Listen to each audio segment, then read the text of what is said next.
शुक्रिया बोल देता हूँ। हाँ हाँ श्योर। अरे भाई साहब, आप कहाँ जा रहे हैं? नो, शुक्रिया बोलने का मौका भी नहीं दिया।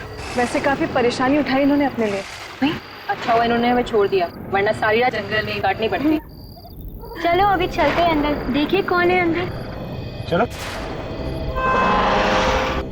आराम से। ये है बंगला। पापा मुझे तो ये घर बहुत अच्छा लगा, आपको कैसे लगा घर? अंदर देख लेते हैं, फिर बताता हूँ। वैसे अच्छा हुआ ये जगह मिल गई, नहीं तो पता नहीं क्या करते रात भर। हाँ, बहुत दिक्कत हो जाती है। कौन है आप लोग? अचानक कैसे आ गए बिना बताए? हम लोग बहुत मुसीबत में हैं। क्या हम एक रात के लिए यहाँ रुक सकते हैं? ये कोई होटल नजर आ रहा है तुम्हें? हमें मना किया गया है, यहाँ किसी को रहने मत दो। सिर्फ एक रात की तो बात है, सुबह होते ही हम यहाँ से चले जाएंगे। नहीं नहीं, यहाँ कोई नहीं रह सकता। चाहिए तो पैसे रख लो। पैसों का लालच मत देना, कोई फायदा नहीं। बाबा, पैसे का लालच नहीं दे रहे। छोटे छोटे बच्चे हैं हमारे साथ, अभी इनको लेके कहाँ जाएंगे रात को? ठीक है, इन बच्चों की वजह से रहने दे रहा हूँ, वरना 1 मिनट भी यहाँ रुकने नहीं देता।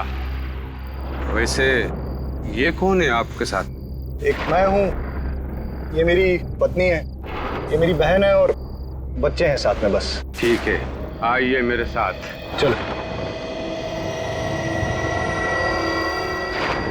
आइए, अंदर आइए।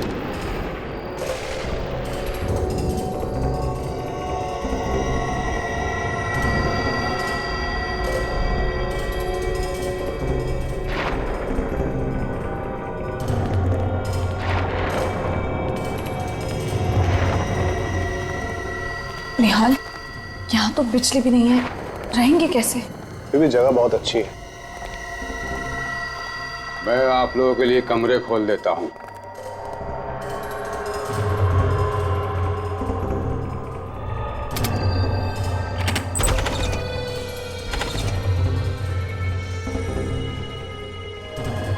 मैंने आप लोगों के लिए कमरे खोल दिए, उन्हीं में रह लो, लेकिन सिर्फ 1 रात के लिए। हाँ बाबा, बस आज की रात, कल सुबह हम लोग चले जाएंगे।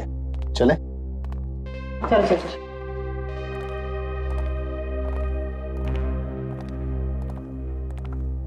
बच्चों, तुम लोग वो वाला रूम ले लो गुड नाइट। और दरवाजा बंद कर लो। सो जाना। हाँ बाय, गुड नाइट। रिया, जी भैया। ये वाला रूम। ठीक है भैया। गुड नाइट भैया, गुड नाइट भाभी। Good night. और हम लोग यहाँ चलते हैं।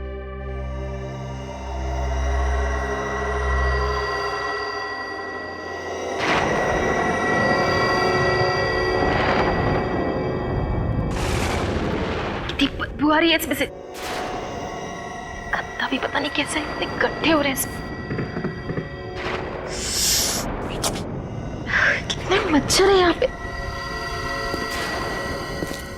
ये चलने की आवाज, कौन है वहां पे? कौन है?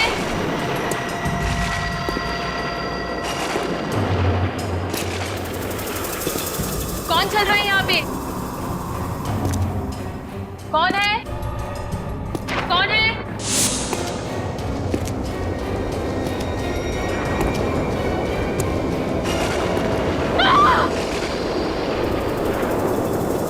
कौन है वहां पे? पर्दे के पीछे कौन है? बाहर हो, कौन है? मैंने देख लिया, कौन है वहां पे? बाहर आओ, बाहर निकलो, क्या चाहिए तुमको?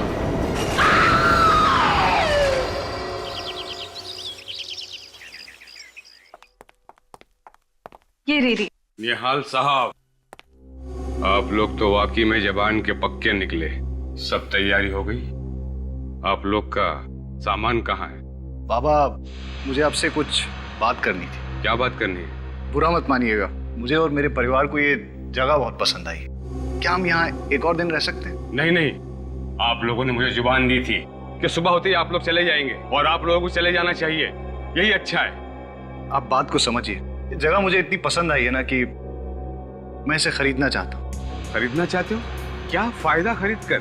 यहाँ बिजली नहीं है और कुछ भी नहीं है, ऐसा क्या पसंद आ गया आपको इस घर में? बस दिल आने की बात है बाबा, जगह खूबसूरत है, दिल आ गया। और इस घर की बनावट बहुत अच्छी है। पुराने किस्म के घर लोग कैसे बनाते थे देखकर बहुत अच्छा लगा। अब तो हम यहाँ रह सकते हैं। हम कल चले जाएंगे, पक्का। ठीक है, वैसे भी इस जगह का मालिक इसे बेचना चाहता है। अब आप लोग इसे खरीदना चाह रहे हो तो ठीक है। धन्यवाद बाबा। चलो अच्छा है, आसानी से मान गए, वरना और हाथ पैर जोड़ने पड़ते। अरे रिया, चलो रिया से मिलते हैं।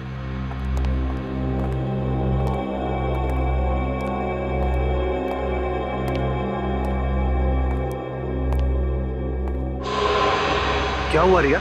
तुम चुपचाप क्यों? तुम बोल क्यों नहीं रही हो रिया? क्या हुआ रिया? कुछ हुआ है। क्या? मैं सारी रात सो नहीं सकी। क्यों? बोलो रिया। जैसे मैं सोने वाली थी, मुझे मेरे कमरे के बाहर किसी की चलने की आवाज सुनाई दी। चलने की आवाज? मैंने आगे बढ़ के देखने की कोशिश की तो अचानक से कमरे का पर्दा जोर जोर से हिलने लगा और कोई मेरी तरफ को बढ़ा और उसने मुझे कस के जकड़ लिया। तुम क्या बोल रही हो रिया? मैं सच कह रही हूँ भाई, मैंने किसी की परछाई देखी यहाँ पे और इस जगह में कोई आत्मा वात्मा है। हमें यहाँ नहीं रहना चाहिए, हमें जल्दी से यहाँ से जाना चाहिए भैया। तुमने जरूर कोई डरावना सपना देखा है। रिलैक्स। और ये आत्मा वात्मा कुछ नहीं होता है, समझी? अरे यहाँ आसपास इससे अच्छा घर नहीं है। मैं तो इसे खरीदने की सोच रहा हूँ। हाँ रिया, मुझे लगता है कि तुम्हें थकान की वजह से ऐसे लग रहा है। तुम जब आराम कर लोगी, ठीक से सो जाओगी, तो सब कुछ ठीक हो जाएगा। कुछ ठीक नहीं होगा। अरे सब ठीक हो जाएगा। और अगर तुम्हें रात को डर लगे ना, स्नेहा तुम्हारे साथ सो जाएगी, ठीक है? वाह बुआ, अगर डर लगे तो मेरे साथ आके सो जाना, खूब गप्पे लड़ाएंगे। चलो चलो अब ब्रेकफास्ट करते हैं। मुझे तो बहुत जोरों की भूख लगी है। देखिए, शायद ये आदमी खाने के लिए कुछ दे दे। वैसे भी बहुत देर हो गई। अच्छा रिया, तुम भी फ्रेश होकर नाश्ता करने के लिए आ जाओ, ठीक है? चलो कम कम।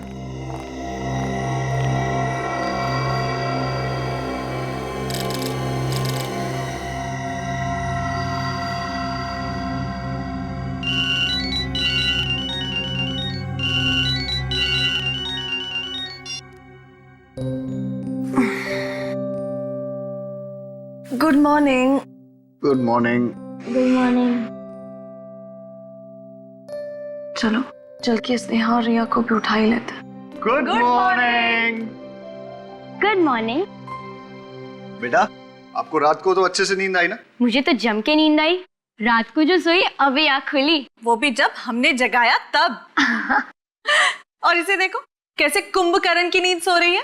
इसे तो पता भी नहीं है कि इसके रूम में कोई आया भी है। क्यों रिया? उठाओ इसे। रिया, 8 बज गया, हमें निकलना है यहाँ से। ये ऐसे नहीं उठेगी, इसके लिए लगता है ढोल वोल बजवाने पड़ेंगे। रिया, रिया, रिया, रिया, रिया उठो। निहाल, रिया कोई जवाब क्यों नहीं दे रही? मैं देखता हूँ। रिया, रिया, रिया उठो। पापा, बुआ को क्या हुआ? निहाल, क्या हुआ रिया को? रिया, निहाल क्या हुआ? निहाल क्या हुआ रिया को? इसकी मौत हो गई।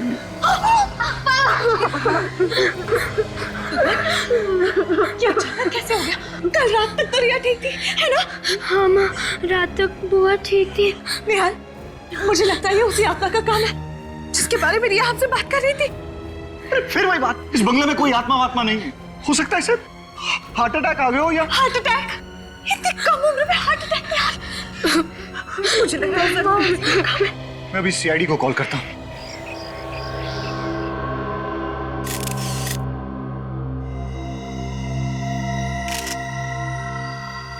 सचिन, रेडी? जरा आसपास देखो, देखो कुछ अजीब दिखता है क्या?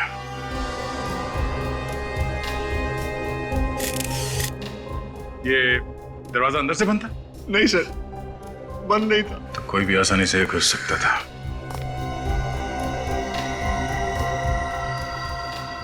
गले पे कोई निशान है? No sir. नाक से खून वगैरह? सर रात को ठीक ठाक सोई थी, पर सुबह देखा तो मर गई। रात में बिल्कुल ठीक ठाक सोई और अचानक मौत हो गई। इस कमरे में कोई और भी सोया था? हाँ सर, मेरी बेटी स्नेहा भी थी साथ। स्नेहा, आपको मालूम है इनकी मौत कैसे हुई?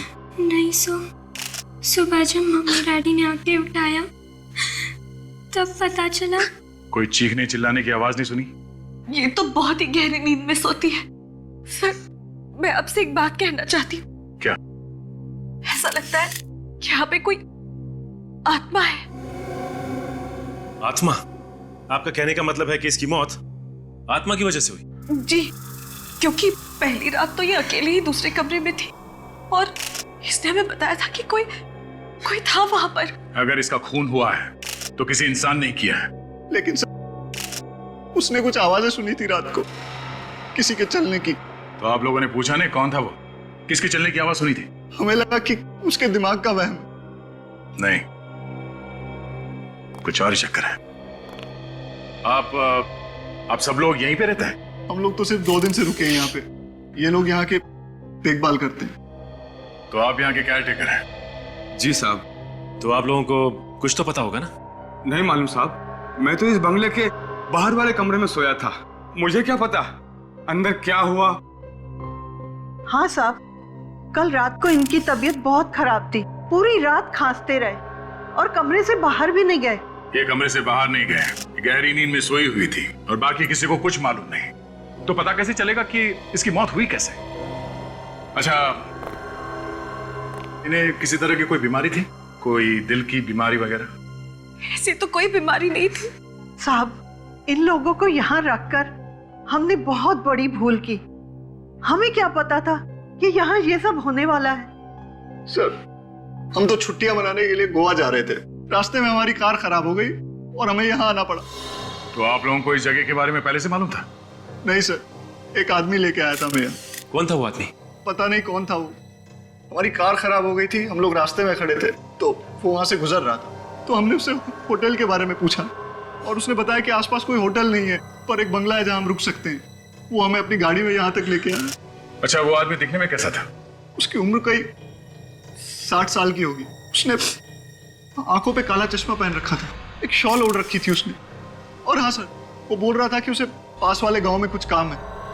तुम्हें उसकी गाड़ी का नंबर याद है? सर, वो एक पुरानी सी सफेद कलर की वैन थी और उसका नंबर था XOZ 45 A9094। अच्छा, तुम हमें उस जगह पे ले जाओ जहाँ पे तुम्हारी गाड़ी खराब हो गई थी।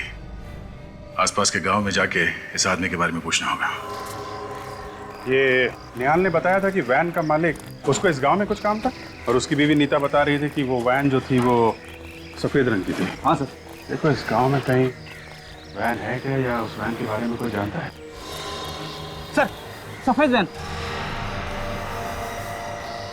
फ्रेडी, इस वैन की हालत को देख के ऐसा लगता है कि ये वैन ये सालों से यहाँ हिली ही नहीं है। आगे का एक टायर भी नहीं है। अगर ये वैन चल नहीं सकती है तो फिर निहाल और उसकी फैमिली इसमें बैठे कैसे थे? जरा देखो, इस वैन से कुछ पता चलता है क्या?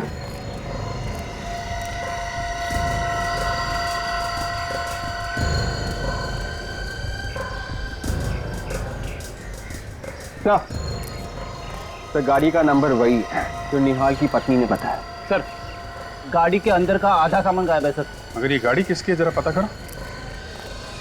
इनसे पूछ, इनसे। भाई साहब, इस गाड़ी का मालिक कौन है? सर, मैं इस वैन के मालिक को जानता था। जानता था? क्या मतलब? अभी कहाँ है वो? सर, इस वैन के मालिक की मौत 6 साल पहले हो गई थी, तब से ये वैन यहीं खड़ी है। एक मिनट, इस वैन का जो मालिक था वो बुढ़ा सा था, काला चश्मा लगाता था और शाल वगैरह ओढ़ता था? हाँ सर, मैं उसी के बारे में बोल रहा हूँ सर, लेकिन अब वो इस दुनिया में नहीं रहे। लेकिन आप लोग मुझसे ये सब क्यों पूछ रहे हैं? देखिए, हम लोग CID से एक केस के सिलसिले में पूछताछ करें। CID? भाई साहब, इस वैन का मालिक सचमुच मर चुका है क्या? हाँ, ठीक है, अभी आप जा सकते हैं। जरूरत होगी तो दोबारा बुलाएंगे। Thank you. सर, मुझे तो लगता है निहाल को आत्मा ने लिख दी थी, तभी तो निहाल बच गया और उसकी बहन मर गई। तुम्हारी ये जो भी आत्मा है ना, मैं उसको पकड़ के ही छोड़ूंगा।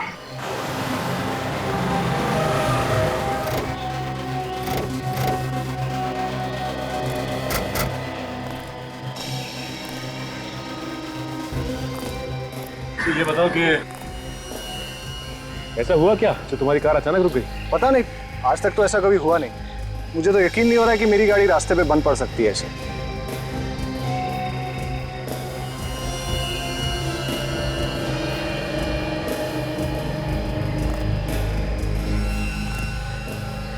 राजन, ये देखो, लगता है यहाँ पे पेट्रोल लीक हुआ।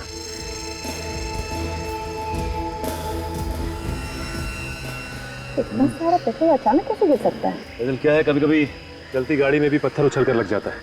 गाड़ी का टैंक फट जाता है या फिर ऑयल पाइप से लीकेज होने लगती है। देखते हैं इस केस में क्या हुआ।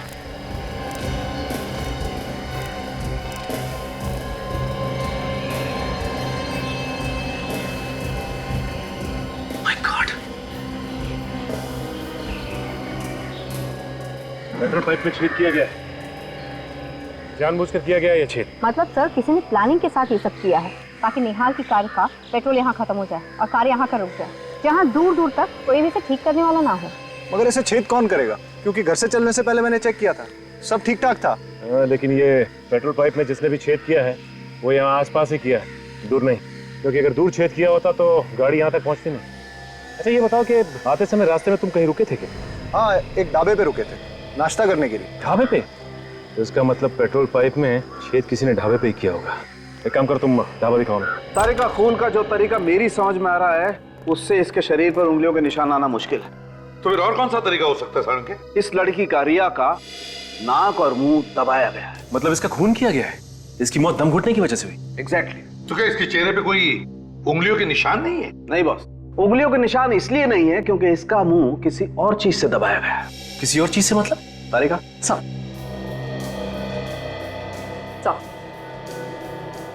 गुलाबी रंग का धागा, मतलब किसी गुलाबी रंग के कपड़े से रिया का मुंह दबाया गया है। जब खूनी ने इसका मुंह दबाया होगा तब बेचारी का दम घुटा होगा और जोर जोर से सांसें लेते वक्त ये धागा उसकी नाक में चला गया।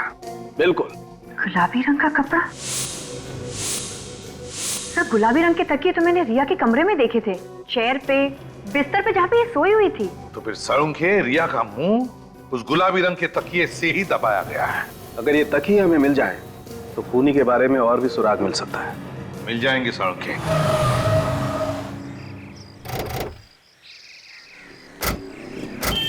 यही वो ढाबा है जहाँ हमने नाश्ता किया था। और गाड़ी कहाँ खड़ी की?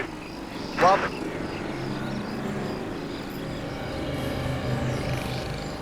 ये इधर ही गाड़ी खड़ी है। जिस जगह पे पार्क की थी गाड़ी? हाँ। ये देख रही हो काजल, पानी में काफी पेट्रोल गिरा था। तो हो सकता है जब ये लोग यहाँ नाश्ता करने बैठे थे उसी दौरान किसी ने यहाँ आकर छेद कर दिया पाइप में। अच्छा ये बताइए कि जब आप नाश्ता कर रहे थे यहाँ पे गाड़ी के आसपास कुछ गड़बड़ देखा? कुछ नहीं, ऐसा तो कुछ नहीं दिखा था। क्या हुआ भाई साहब, क्या खो गया है? आप लोग क्या ढूंढ रहे हैं? सुराग ढूंढ रहे हैं। किस चीज का सुराग? देखिए हम लोग सीआईडी से और कुछ छानबीन कर रहे हैं। आपने इन भाई साहब को यहाँ पे फैमिली वालों के साथ नाश्ता करते हुए देखा था? साहब हर रोज न जाने कितने आते हैं हमारे ढाबे पर। मैं आया था परिवार के साथ और ये सामने बैठा था चारपाई पे। अरे याद करो भाई। हाँ साहब, ये शायद ये रात को आए थे। चलो इतना याद है तो फिर ये भी याद होगा, यहाँ पे गाड़ी के आसपास तुमने किसी ऐसे आदमी को देखा जो कुछ गड़बड़ लगा हो? हाँ साहब, एक गाड़ी यहाँ खड़ी थी और गाड़ी के चक्कर लगा रहा था एक आदमी। मुझे तो पहले लगा वो गाड़ी का मालिक है, फिर ख्याल आया कि वो कहीं गाड़ी का चोर तो नहीं है। फिर क्या किया तुमने? मैंने अपने पास बुलाया, उससे पूछा भाई तू है कौन? मेरे बात का जवाब नहीं दिया तो फिर मैंने भगा दिया उसको। कमाल है। अच्छा कुछ पता है कैसे दिखता था वो? दिखने में लगभग 60 साल का था, काला सा चश्मा पहने हुए था और मुंह पर वो तौल ओढ़े हुए था। सर ये वही आदमी जिसने हमें लिफ्ट दी थी। जिसने लिफ्ट दी वही आदमी ने पेट्रोल पाइप में छेद कर दी? ये खून बहुत सोच समझ के किया गया है। सर सालुंके साहब, इस तकिए के कवर पे से आपको फिंगरप्रिंट मिल तो जाएंगे ना? मिलेंगे, अगर तुम थोड़ी देर शांत खड़े रहोगे तो। सारंगे, अलग तरीका है उंगलियों के निशान उठाने का? हाँ बॉस, एकदम अलग तरीका है। कैसे? ये देखो, ये गोल्ड डस्ट। हाँ। इस गोल्ड डस्ट को मैं इस कपड़े पर स्प्रिंकल करूंगा और फिर यहाँ से गैस पास होगी जो इस वैक्यूम से होते हुए इस केमिकल में जाएगी और यहाँ से रिएक्ट करके ये गैस इस कपड़े पर फैल जाएगी और इस कपड़े पर पसीने के निशान तो पहले से ही होंगे। सारंगे, पसीना तो उड़ जाता है, सूख जाता है। हाँ हाँ, उड़ जाता है, सूख जाता है, लेकिन उड़ने के बाद अपने कुछ निशान छोड़ जाता है, जैसे नमक, एसिड, एल्कली वगैरह वगैरह। अल्कलीन एसिड वगैरह? दया, वो सब कुछ कपड़े पर होता है, सब कुछ होता है, मगर हमें अपनी आंखों से दिखाई नहीं देता है। अब हम इस गैस के जरिए इस कपड़े पर वो सब कुछ देख सकेंगे। और एक बात साळुंखे, ये कवर उसी तकिए का है जिसकी वजह से रिया की मौत हो गई, मुंह दबाने से। ये कैसे पता चलेगा? पता चलेगा नहीं बॉस, पता चल चुका है, क्योंकि इस तकिए पर से हमें रिया का थूक भी मिला है, जो शायद रिया का मुंह दबाने के बाद उसके मुंह से निकला होगा। अच्छा सर, ये गैस है कौन सी? सचिन है, पेलिकुलाइन bromo gas. Alkaline bromo gas? आपको जब ये पता चल ही गया है कि इस पे अल्कली वगैरह है, तो ये सब करने की क्या जरूरत है? जरूरत है दया, थोड़ा समय रखो। और आप लोग ये मास्क पहन और ये ग्लासेस लगा लो।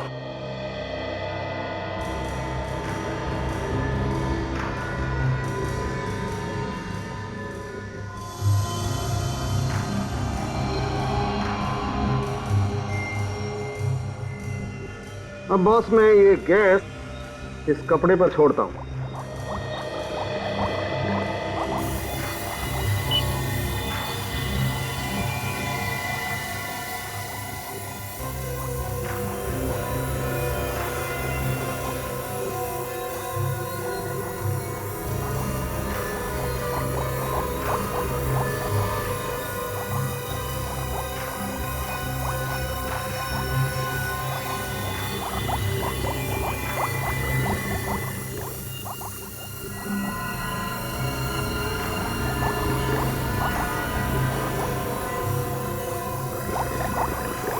ये देखो बॉस, ये पसीने के नमक, एसिड और एल्कली ने क्या जादू कर दिया। उंगलियों के निशान? तूने तो कमाल कर दिया, बड़ा दुख हो रहा है मुझे। है? दुख क्यों हो रहा भाई? अरे यार, कभी तो मुस्कुराते हुए तारीफ कर दिया करो। किस खुशी में? अरे इतना काम कर रहा हूं इस खुशी में। अभी तेरा काम ही तो है। मुझे मालूम है इस आदमी से कभी तारीफ नहीं मिल सकती है।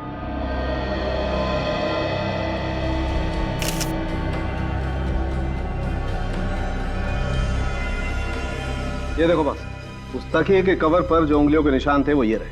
अब इन उंगलियों के निशानों को उन लोगों की उंगलियों के निशान के साथ मैच करके देखेंगे जो उस रात रिया के साथ उस बंगले में थे। सचिन सर, काजल को बोलो उन लोगों को लेकर आए। आइए। आपने हमें यहाँ क्यों बुलाया? खूनी का पता चल गया है क्या? नहीं, खूनी का पता नहीं चला है। आपकी उंगलियों के निशान लेने के लिए आपको यहाँ बुलाया। तो चलिए, अब सब लोग एक एक करके अपनी उंगलियों के निशान दीजिए। हमारी उंगलियों के निशान? जी हाँ। तो क्या खून हमने किया है? आप इनकी निशान क्यों नहीं लेते, केयर टेकर्स के? क्यों? खून हमने थोड़ी किया है। देखिए, खून किसने किया है या नहीं, ये सर्टिफिकेट तो नहीं है तुम लोगों के पास। तो जब तक खूनी का पता नहीं चलता और जब तक हम तुम्हारी उंगलियों के निशान मैच करके नहीं देखते, तब तक तुम सब पर हमारा शक है। चलिए आइए, आप आइए पहले, चलिए। ये आप लोगों की बहुत गलत बात है। परिवार के लोगों पर ही शक कर रहे हैं आप। चलिए आइए, अपनी उंगलियों के निशान दीजिए। चलिए प्लीज।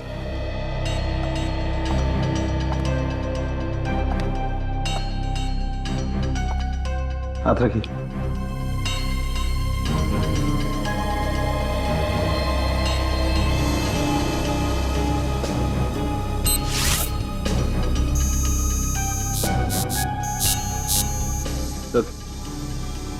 आप आइए प्लीज।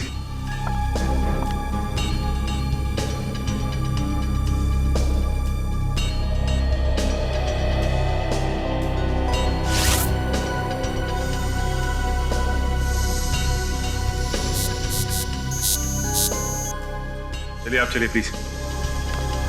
चलो।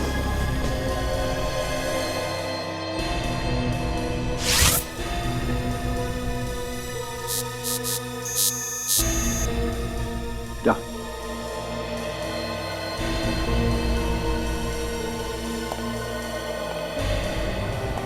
हाथ रखो।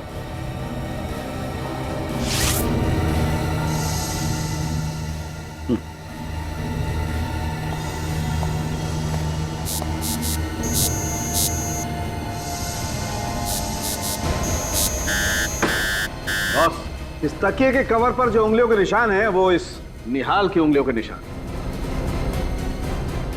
रिया का खून तुमने किया। मैंने किसी का खून नहीं किया। मैं अपनी बहन का खून क्यों करूंगा? सबूत तुम्हारी आंखों के सामने है। ये उंगलियों के निशान वो भी तुम्हारे हैं। इसका एक ही मतलब है निहाल, अपनी बहन का खून तुमने ही किया। वाह, पहली बार ऐसा आदमी देखा जो अपनी बहन का खून करने के बाद कह रहा है कि मुझे कुछ मालूम नहीं। मैंने कभी सोचा भी नहीं था कि मेरी बहन के खून का इल्जाम मुझ पे लगेगा। बहन तो बहन होती है सर। यही तो हम भी कहना चाहते हैं कि ऐसी क्या जरूरत आ पड़ी जो तुमने अपनी बहन का खून कर दिया? उसके नाम पे कोई प्रॉपर्टी थी जो तुम हासिल करना चाहते थे? कोई प्रॉपर्टी नहीं सर, मेरा विश्वास कीजिए, मैंने अपनी बहन का खून नहीं किया। तुमने नहीं मारा? तो फिर जो उंगलियों के निशान हमें उस तकिए के कवर पर मिले थे उसके साथ तुम्हारी उंगलियों के निशान मैच हुए ना? मैंने उस तकिए को हाथ तक नहीं लगाया। मैं तो रिया के रूम में भी नहीं गया सर। मुझे नहीं पता कि उस तकिए पे मेरे उंगलियों के निशान कैसे आ गए। तो क्या तुम्हारी उंगलियों के निशान खुद ब खुद आ गए उस तकिए के कवर पर? ऐसा ही हुआ होगा सर। तो तुम ये कहना चाहते हो कि तुम्हें कोई फंसाने की कोशिश कर रहा है? हाँ सर, कोई मुझे फंसाने की कोशिश कर रहा है। कौन फंसाना चाहता है? वो बूढ़ा आदमी जिसने तुम लोगों को उस बंगले तक छोड़ा था, या फिर उस बंगले का केयरटेकर? हो सकता है। वैसे हम तुम्हें बता दें मिस्टर निहाल, जिस आदमी ने तुम लोगों को उस बंगले तक छोड़ा था वो 6 साल पहले मर चुका है। 6 साल पहले मर चुका है? जी हाँ। लेकिन मैंने और मेरे परिवार ने खुद उसे अपनी आंखों से उस रात देखा था।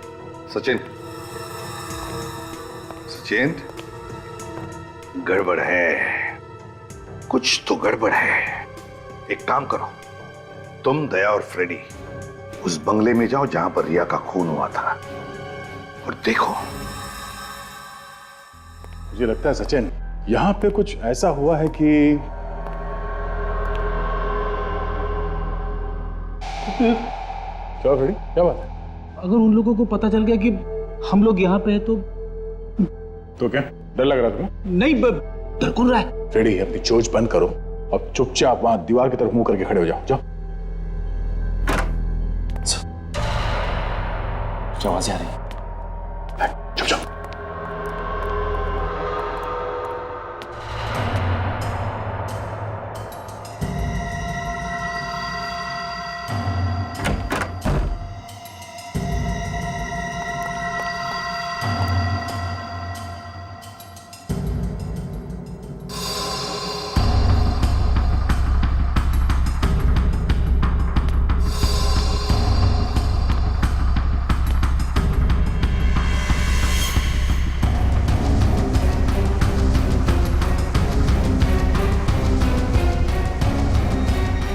हो गया?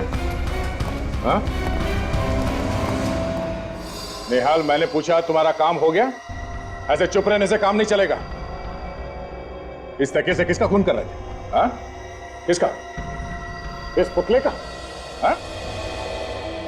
ये होश में नहीं है या फिर होश में ना होने का नाटक कर रहा है? अक्सर लोग अपनी जान बचाने के लिए तरह तरह के बहाने ढूंढते हैं। ऐसे बुत बन के खड़े रहने से काम नहीं चलेगा।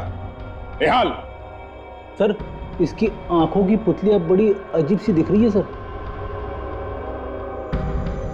इसने इसे हिप्नोटाइज कर दिया है। इसे पता नहीं कि कहाँ है और क्या कर रहा है। इसे जल्दी से इस हालत से बाहर निकालना पड़ेगा। मिता जी, ये बात लगभग पक्की है कि निहाल ने खून किया है। कि क्या कह रहे हैं आप? मैं आपसे पहले भी कह चुकी हूँ कि मेरे पति अपनी बहन का खून नहीं कर सकते, और आप है कि ऐसा हुआ है और हम लोगों ने अपनी आंखों से देखा है। ये उस कमरे में गया जहाँ पे खून हुआ था और वहां जाके तकिए से खून करने की कोशिश की। क्या कह रहे हैं आप?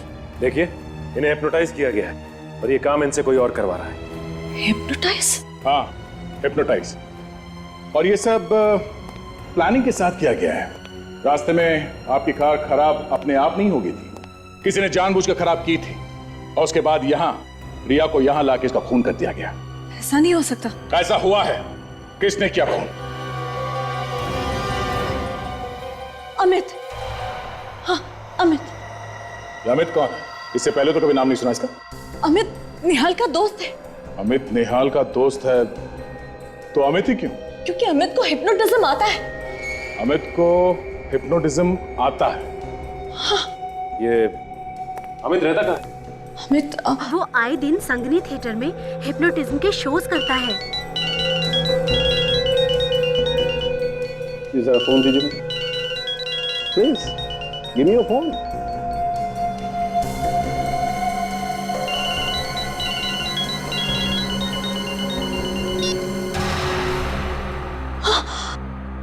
देखा? निहाल, ये सब क्या हो रहा है? आप लोग यहाँ कैसे? निहाल, हम लोग काफी देर से यहाँ पर हैं। मिस्टर निहाल, आपको हिप्नोटाइज किया गया। डॉक्टर साहब,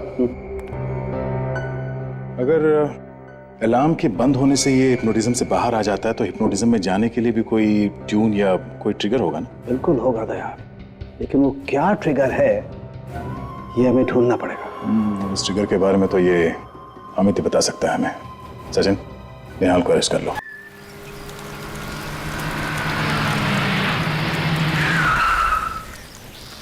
विवेक, ये वही संगनी थिएटर है ना जो निहाल की बीवी मीता ने बताया था? हाँ, और अमित कुछ ही देर में परफॉर्म करने वाला है यहाँ पे। एक बात समझ में नहीं आ रही है, अमित ने निहाल को हिप्नोटाइज किया ही क्यों? हाँ फ्रेडी, ये बात तो है। ये चीखने की आवाज सुनी तूने? हाँ।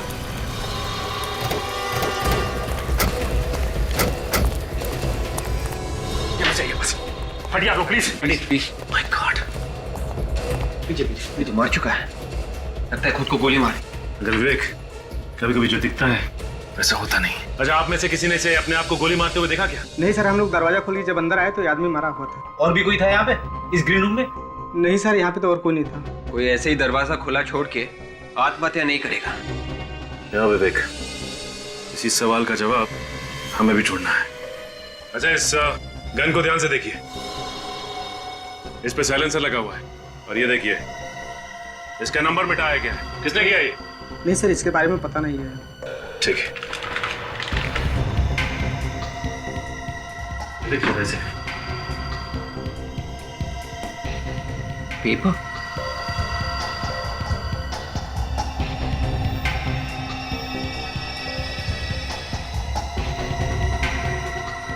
माय गॉड, इसमें तो लिखा गया है कि निहाल को कैसे हिप्नोटाइज करना है। उसके नीचे ये भी लिखा है, सम्मोहन अवस्था से कैसे बाहर निकलना है। मतलब उस बंगले का केयर टेकर जब जब रात में खांसेगा तब तब निहाल हिप्नोटाइज्ड हो जाएगा, और जब जब उसके मोबाइल का अलार्म बज के बंद होगा तब तब वो हिप्नोटिज्म से बाहर निकलेगा। मगर ये अमित तो उस देखभाल करने वाले बूढ़े आदमी को जानता कैसे था? हमें ये भी पता करना चाहिए। और साथ में ये भी पता करना होगा कि इसने आत्महत्या ही की है या फिर इसका खून हुआ है।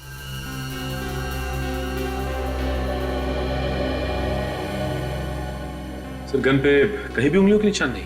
नहीं सचिन, और इस गन का नंबर भी सैंड पेपर से घिस घिस के मिटा दिया गया है। हो सकता है सारुण के खून करते वक्त खूनी ने ग्लव्स पहने होंगे और इसीलिए उस पर कोई उंगलियों के निशान नहीं। लेकिन बॉस, इस सब के बावजूद मुझे इस गन पर से पाउडर जैसा कुछ मिल गया है। वो क्या है सर? ये देखो, ये कुछ तंबाकू का चूरा जैसा लगता है बॉस। तंबाकू का चूरा? सारुण के मुझे लगता है ये सिगार का तंबाकू है, मतलब खूनी सिगार पीता है। बॉस, इसका पता लगाया जा सकता है। कैसे? मैं बताता हूं। आओ बॉस, ये जो केमिकल है ना बॉस, इसमें अगर किसी चीज पर सिगरेट का धुआं भी लगा हो ना तो पकड़ में आ सकता है। अच्छा, तो फिर देखते हैं।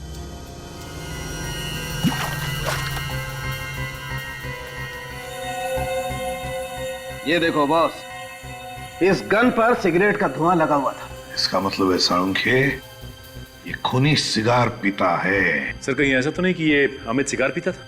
आपने इसके हाथ चेक किए क्या? चेक किए, वो सिगार नहीं पीता। सर, हमें उस आदमी को ढूंढना होगा जो सिगार पीता है। ये सब निहाल की गाड़ी खराब होकर रुक जाना, फिर उस सफेद वैन वाले का निहाल को लिफ्ट देकर उस बंगले तक पहुंचाना, ये सब जानबूझकर सोच समझकर किया गया है। गांव में जाके पता लगा कोई सिगार पीने वाले को जानता है क्या? गांव के हर एक आदमी से पूछते हैं, किसी ने ऐसे आदमी को देखा है जो लगातार सिगार पीता है? अरे सर, आप लोग वापस यहाँ पे? क्या हुआ सर, वो खूनी मिला या नहीं? नहीं, अभी तक तो नहीं, लेकिन जल्दी ही पकड़ा जाएगा। अच्छा, एक बात बताओ, आप किसी ऐसे आदमी को जानते हो जो लगातार सिगार पीता हो, या ऐसा आदमी जो बाहर से आया हो गांव में? हाँ सर, एक आदमी यहाँ पे आता तो था, और सर वो सिगार भी बहुत पीता था। सर, वो उस आदमी को भी जानता था जो वो उस पुरानी वैन का मालिक था। तुम उस आदमी को जानते हो क्या? हाँ सर, उसका नाम ऋषिकेश है। कौन ये ऋषिकेश? सर, ये ऋषिकेश बाहर से 6 साल पहले यहाँ पे आया था, जब उस वैन का मालिक जिंदा था। और वो इस जगह को खरीदना चाहता है, लेकिन इस पे केस चल रहा था इसलिए खरीद नहीं सका। इसका मतलब ऋषिकेश जानता था उस आदमी को, वो जानता था वो बुढ़ा आदमी कैसा दिखता है। हाँ सर, तो इसीलिए ये ऋषिकेश उस वैन वाले बुड्ढे का भेस बदल कर घूम रहा था। और वैसी वैन भी बनवा ली। अच्छा एक बात बताइए, आप ऋषिकेश के बारे में कुछ और जानते हैं? उसका नंबर, एड्रेस वगैरह कुछ भी? सर उसका मोबाइल नंबर है मेरे पास। जरा देना। सर उसका नंबर है 9001238874 और सर वो उस कॉलेज के बाजू में रहता है। सर उसका एड्रेस है B1 तेलीगरी हाईवे रोड। मुझे पहले से पता था कि मैं फंस जाऊंगा।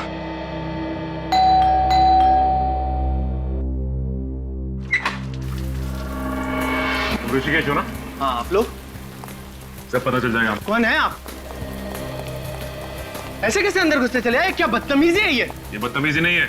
ये बताओ कि तुम्हारे साथ साथ और कौन मिला हुआ है इस साजिश में? साजिश? कौन सी साजिश? ये रिया और अमित की मौत की साजिश में। और किस साजिश में? अमित और रिया की मौत की साजिश? हाँ, और वो वैन कहाँ पे जो तुमने बनवाई है? वैन? कौन सी वैन की बात कर रहे हैं आप लोग? मेरे को समझा नहीं। तुम्हें सब पता है, नादान मत करो तुम। बताओ कहाँ है?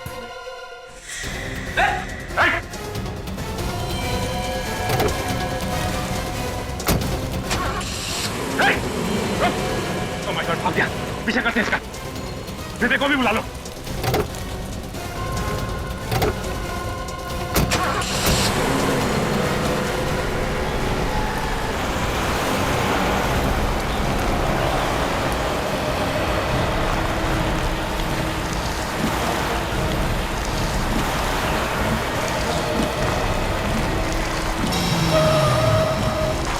एक काम करता हूँ, मैं गाड़ी साइड में लगा लेता हूँ, इन पर नजर रखते हैं।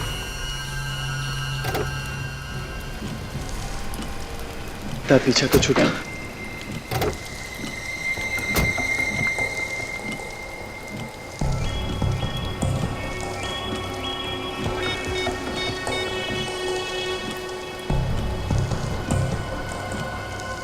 फोन कर रहा है।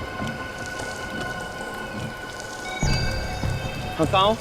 यार जल्दी आओ ना। तुम यहाँ आओगे तो मैं सब बताता हूँ। यार वैसे ही CID वाले पीछे पड़ गए। हाँ वही पुरानी वाली जगह पे। हाँ जल्दी आओ। कोई आने वाला है और ये उसी का इंतजार कर रहा है। हाँ मुझे इसके हाव भाव को तो देख के यही लगता है कि यहाँ पे किसी को मिलने के लिए बुलाया है। कोई गाड़ी आई है।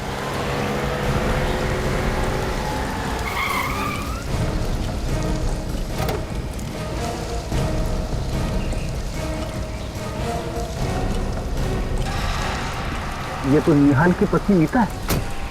इस समय इतनी बारिश में तुमने मुझे यहाँ क्यों बुलाया? क्या इमरजेंसी है? इमरजेंसी? CID के लोग मेरे पीछे पड़े हुए और तुम इमरजेंसी की बात कर रही हो? ये यहाँ पे कैसे? चल के पूछते हैं। CID और हमें इस तरह एक साथ किसी ने यहाँ पे देख लिया ना तो लेने के देने पड़ जाएंगे। CID वाले आ गए।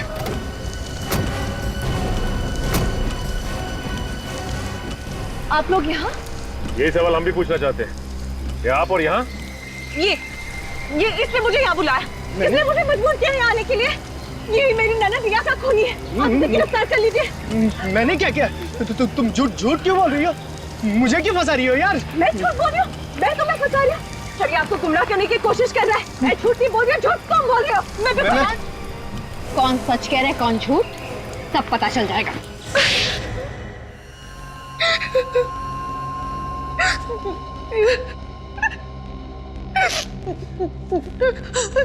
बता क्यों मारा तुमने अमित और रिया को? निहाल को फंसाने के लिए। निहाल को फंसाने के लिए? तुमने अपने ही पति को फंसाया, लेकिन क्यों? मैं प्यार ऋषिकेश से करती थी, लेकिन मेरी शादी निहाल से हो गई। इसीलिए हम दोनों ने प्लान बनाया कि निहाल को खून के इल्जाम में फंसाकर उसको जेल भिजवाकर हम दोनों शादी कर लेंगे। और गोवा घूमने जाने का प्लान वो भी तुम्हारा ही था ना? हाँ, जब हम घूमने गए तो ढाबे पर कुछ खाने के लिए रुके और उसी समय मौका पाकर ऋषिकेश ने गाड़ी के पाइप में छेद कर दिया और गाड़ी बीच जंगल में रुक गई। मैं पीछे पीछे आ गया। फिर इन लोगों को लिफ्ट देने के बहाने उस पुराने बंगले में ले गया। और उसी बंगले में तुम आत्मा बनके रिया को डराने लगे ताकि लोगों को लगे कि वहां पे आत्मा है, उसी ने रिया का खून किया। हाँ। और फिर अमित ने निहाल को हिप्नोटाइज किया, सम्मोहित किया और उसी के हाथों रिया का खून करवाया। हाँ। मगर तुम लोगों ने अमित को क्यों मारा? क्योंकि हमें डर था कि वो हमारा भांडा फोड़ देगा। तुम्हें शर्म नहीं आई ये सब करते हुए? कम से कम अपने बच्चों के बारे में तो सोचा होता। कभी कभी ज्यादा चालाकी भी लोगों को फंसा देती है, जैसे तुम दोनों को फंसा दिया। सबसे बड़ी गलतियां तो तुमने की ऋषिकेश। 6 साल पहले मरे हुए आदमी का हेस बनाकर आ गए, और दूसरी तुम्हारी सिगार की लत। भूल गए तुम कि smoking is injurious to health.